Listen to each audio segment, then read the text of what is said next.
Hey guys, welcome to this channel, FinCorrect. I'm Ola Calamity, and we dive into the world of project finance again. In this course, we'll be going through automating debt service in our model. So we'll talk about how you model repayment for your project. How you model debt repayment for your project using annuity, bullet, sculpted, and fees. Maybe by the end of everything, we then look at how we can develop a switch in our model so that we can establish the impact of any one of these repayments on the project returns. So now let's go into it. We've been given an hypothetical project based on what we have on the screen. We have a project cost of 1 million naira. You can see the currency is a million, and we have a capital structure of 50-50, which is 50% equity and 50% debt. And that translates to 500,000 for both equity and debt. So we are raising 500,000 as debt with a tenor of 8 years. All right. An interest rate of 25%, that is an annual interest rate, and repayment type of annuity. So in this case, we are using annuity as our repayment type. Subsequently, we'll be looking at how we do bullet and sculpted, as well as phased or linear repayment. So the next thing that we have here is the moratorium. So moratorium has been given 1 year. For those of you who don't know, moratorium is the period in which you are not expected to pay or to make principal repayment. So you are not expected to meet up with any obligation, but of course, it may be with or without interest. That means as you are not expected to pay principal, you may also not be expected to pay interest during that time. But of course, you should know that your interest would have to be capitalized to form part of the loan amount. Yeah. So the next thing that we have here is the loan start date, or which we can call disbursement date, which is 1st of January 2024. The loan end date has not been given, but of course, we can actually do that calculation by ourselves. Now, how do we do that calculation? So I'm going to be using the E-date formula. E-date, then the E-date formula asks me to put two things: the start date and the months, right? How many months are we looking at regarding the loan period on a monthly basis? So in this case, it would be 8 years multiplied by 12 months, because in each year we have 12 months. So if you multiply that by 8, you get the total amount for the loan period. So I'm just going to say the start date is 1st of January 2024, as I've been selected here, then comma 8 years, then multiply by 12, right? And minus 1, because the reason why I have to minus 1 is that E-date will just give me the corresponding date reflective of 8 years period. So let me punch that. Let me punch enter on my keyboard. You can see what it has given me. It gave me 1st of January 2032. But however, this translates to 8 years plus 1 month. So because 1st of January falls in another month, so, or let me say 8 years plus 1 day. So we need to remove that 1 day. So how do I remove that? Or I'm just going to say minus 1. So once I do that, now I can have 1st of January 2024 to 31st of December 2031. With that, we're good. The next part is the start date, the end date, which has already been given. And we have the year count as well. This is year 1, year 2, year 3, year 4. Then we have up to 10 years, and the cash flow for all the 10 years have actually been given. So this is the cash flow that we want to use to pay off this debt obligation. Now, the next thing that we should do is to estimate our tenor flag, as well as repayment flag and payment period flag. So just summarily, for those of you who don't know, I think we've covered matters around flag on another in another training. But just to brief you guys, flag shows us when something is active and when something is not active. It's just a number between 0 and 1. So if it is 1, that means that period is active. But if it is not 1, that means that period is not active. You know, we have 8 years to go for our loan. So that means if I want to count the loan period, it will be 1, 2, 3, 4, 5, 6, 7, 8. Now for this period, there is nothing, because we believe that by the end of the 8 years, we should have paid off the entire loan. So it simply means for the loan or for the debt obligation, this period are not active. So in our flag computation, so this will be 0, this two will be 0, and in any period where we have a loan to be active, then this will be 1. So of course, summarily, this is what we call flag. So it shows when something is active, when something is not active, represented by a number between 0 and 1. So if it is 1, it is active. But if it is not 1, whereby it is 0, then it is not active. But I can add code, I've had coded, right? I can add code. I need to make sure this is formula driven, because that is the best practice. So that if I change this to 9 years, right? If I change the tenor of the loan to 9 years, this will also change accordingly, whereby I'm going to have 1 year instead of what? The 0 that I have before.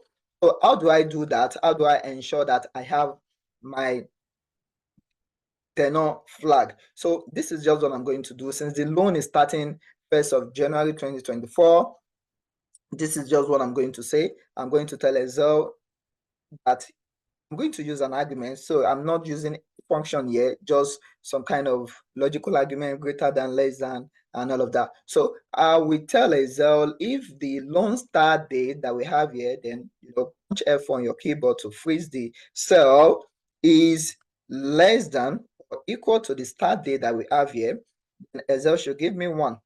This is what this means, because I'm definitely going to multiply it by 1 or another argument. So multiply by the second argument is if this date, which is the loan date, then punch F4 your keyboard, is greater than or equal to the end date that we have here, which is the accounting end date, right? So accounting start date is 1st of January, accounting end date is what? 31st of December. So if it is greater than or equal to that period, and close the bracket, punch enter on your keyboard. So if it is greater, if the two arguments that we have in this formula are correct, then Excel will give me 1. But if one of the arguments is wrong, then Excel will give me 0. So that is what we tell Excel. So now have flag for this period to be 0, then we should have 9 period that will be 1. So you can see we have a check here showing that, of course, our loan period or our tenor flag, our loan period is actually 9 years, a period of 9 years, and we have flag for each year for the 9 years, right? So this, okay, this we can confirm that what we've done is correct, absolutely correct, but I want to change this tenor to 8. Now, once I change this tenor to 8, we'll see that the formula or the flags would reduce to 8 instead of the 9 years that we have here. So 8, and of course it did reduce, and you can see the last year that we now have, what we have here for the last year is now 0. So automatically it simply means our formula is working perfectly. I mean working correctly. So with this we're good. The next thing that we then have to do, before I proceed, you can see this is actually formula driven, because if I change this to 7, of course the flag would also change. You can see, so if I now change this tenor period to 8, flag would also change as well. So it is actually formula driven, and that is what your model should be. You should have your input somewhere, then the calculation should be in another sheet, doing the entire calculation. So once you're done with the calculation, then you then bring out the result as an output.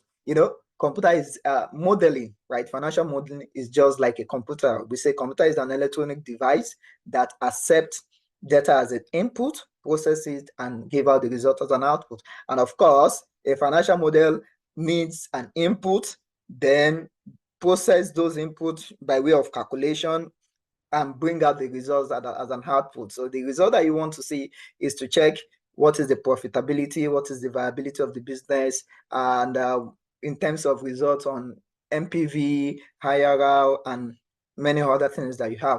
So of course, with this, we're good. And the next part is to calculate our repayment flag, because of course, if you take a look at this,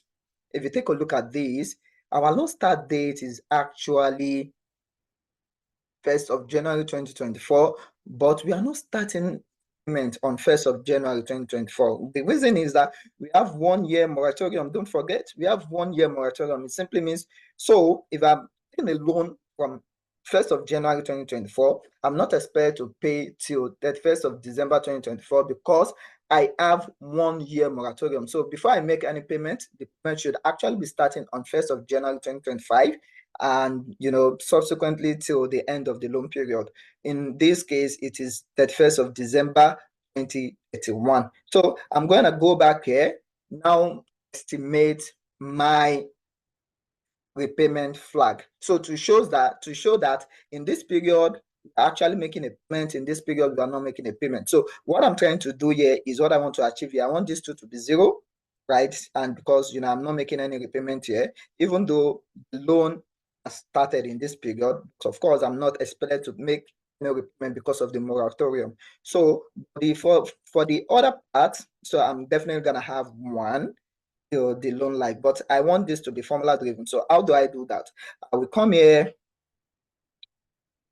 open my bracket again. I don't want to use if function, and open another bracket. Now tell Excel that 1 year, if 1 year, right, the 1 year that we have here, if it is greater than 1 year plus 1, and the reason why I'm adding 1 is that the first year that we've been given, in terms of the how many year forecast we have 10 years forecast, right? But the first year that we've been given, the loan is not starting on that date, right? So that is the reason why I would be using 1.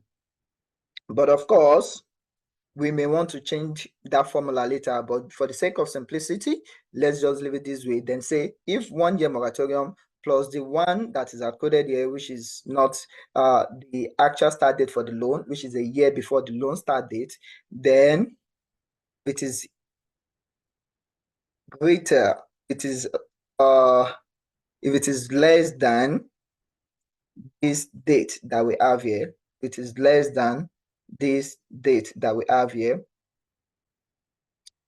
If it is less than this day that we have here, then Excel should give me 1, otherwise give me 0. So what I'm just going to do is to multiply it by 1 as a number. So I'm punch enter on my keyboard. Then if I feel right, you can see is now capturing very correctly. So I can feel right entirely. So I have 0, 0 showing that our repayment is not active in this period. So, but in this period, our repayment is actually very active. But one thing that we now notice here, based on the formula that we've done, is that if you look at the last forecast period in this period, in this model, if you look at the last forecast period, you'll see that we have another flag showing that our repayment is active, though our tenor is not active because the tenor ended before this period. So we need to moderate this formula. Now, how do we moderate this formula? Now, instead of multiplying this by 1, just going to multiply it by the tenor flag so that it will be moderated. Now, I liked everything, Control H to feel right. You can now see that it has perfectly been captured, right? It has perfectly been captured. So with this, we are good. So if I change my moratorium to 2 years, this would also change accordingly, showing that for this 2 period, I'm having moratorium, so I'm not expected to make any payment. So with that, we are good. I change this to 1 year back. So with that, we are good. The other thing that I now want to do is to estimate my repayment period remaining. So I want to know how many period do I have to go, or how many period is it remaining for me to meet up with my entire obligation. I mean the debt obligation. How many period do I have left to pay off my entire obligation? So this is now what I will be doing here. I'm gonna be using a very simple formula, not something hard or difficult, just minus and plus. So I will tell Excel that this 8 that we have here, which is the flag, or should I say, let me say this 8, 7 that we have here, which is the repayment, the total of our repayment flag, how many period we need to go to repay, and then minus the sum of what we have in this row, right? So I'm starting from this period and I'm going to freeze the first G21. So if I do this, punch enter, so the result it will give me the result, which is you can say I have 7 here, and if I feel right, I will be having 7, 7, but here I have 6. So I need to moderate that. So this is just what I'm going to do. I'm going to say if I'm going to say minus this plus, okay, let me open a bracket here, open bracket, if open bracket, then F21, which is 7, right? F21, what we have in F21 is actually 7 plus 1. You close the bracket, then minus the sum of what you have in these rows. By the time you move ahead, you move to your right hand side. So I punch enter on my keyboard. Here I have 8. Then if I feel right, you can see it's showing that from the start date of from the very start date of the period in which we need to make the repayment, we have 7 months. So we need to make repayment for 7 months in this period. And by the time we move ahead, it shows that we need to make repayment for 6 years, then 5 years remaining, 4 years remaining, 3 years remaining, and all of that. But I don't want this 8, 8, 8 to be showing here. I only want the repayment period that is left in a year. So the years of repayment period that is left. So what I'm going to do to moderate that is to multiply this formula by the repayment flag itself, which is G21, then punch enter on my keyboard, then again feel right, and see I have 7 years, 6, 5, 4, 3. So it is descending, right? So we have 3, 2, 1, and 1. So this is the last period in which I need to make my repayment. This is the last period in which I need to make my repayment. So this is that on the flag, an estimation of the payment period left. Now, what do we have again on our Excel sheet? The next thing that we have here is the CFAD, and the CFADs have been given. What is CFAD? CFAD is cash flow available for debt service, and the cash flow available for debt service is just the cash flow from operating activity, and I haven't make relevant adjustment. So this is the cash flow that we expect that we will be using to service our loan obligation, the debt service. So what is the debt service? The debt service here is the addition of the principal and interest repayment. So if I had my principal that I should pay in a particular month, as well as my interest that I should pay in a particular month, if I add it together, it will give me the debt service. In Excel, there is a formula that you can use using annuity to give you that debt service. And of course, in Excel as well, there is a formula that will give you your repayment calculation, your principal payment repayment calculation, and there is another formula that will give you interest repayment result in your when you use it in Excel. So we'll be doing that very soon, and that is just something called PMT, IPMT for your interest, IPMT for your interest, and PPMT for your principal repayment. But we'll be using that, when we move on to calculation of or estimating our principal and interest repayment. Let me just delete this. So with this, we are good. For the debt service, we don't know it yet, but of course, we can just come to our debt account and estimate the debt account. So for our debt account, we need opening balance, we need a drawdown. So balance BF is the opening balance. The drawdown is the amount that we borrowed, basically the principal amount that we borrowed, and the principal repayment, basically the amount we are paying on principal on over the loan period. And we have the balance CD, which is the closing balance. And of course, you know that the opening balance of any particular month is the same thing as the closing balance of the previous month, all other things being equal. Then I'm going to punch enter, and I have the opening balance correctly captured. For my drawdown, this is what I'm just going to do. How much am I drawing down? What is the loan amount? 500,000 naira. So I'm going to open Excel equal to, right, by opening the cell, then give it an open bracket, then come to the loan start date that we have here, which is 1st of January, punch M4 on your keyboard, punch F4 on your keyboard, then say if this opening balance, if this start date is equal to this date, which is the start date, accounting year beginning that we have here, close the bracket. If it is equal, automatically is the flag thing, right, to give me 1. Then I'm going to multiply that by loan amount. I'm going to multiply that by the loan amount, then freeze it as well. So it is not equal, it will definitely be giving me 0. then punch enter on your keyboard. You can see because this start date 1st of January is not equal to 1st of January 2024 is not equal to 1st of January 2023. It's giving me what? 0. But one thing is, if I feel right, you can now see that I have 500 here, meaning I've drawn 500,000 naira. So for this repayment, we'll do that when we move on. But of course, for these two, I can just feel right. And so for this repayment, actually, we'll be using another formula entirely. So how do I get my closing balance? The closing balance will just be the summation of all these cells that I have here. And I can just, punch equal to on my keyboard and say sum all of these, or punch alt equal to on my keyboard, which will definitely give me the sum of everything that is on that, and punch enter. So I have a sum, then I can fill right using Control R.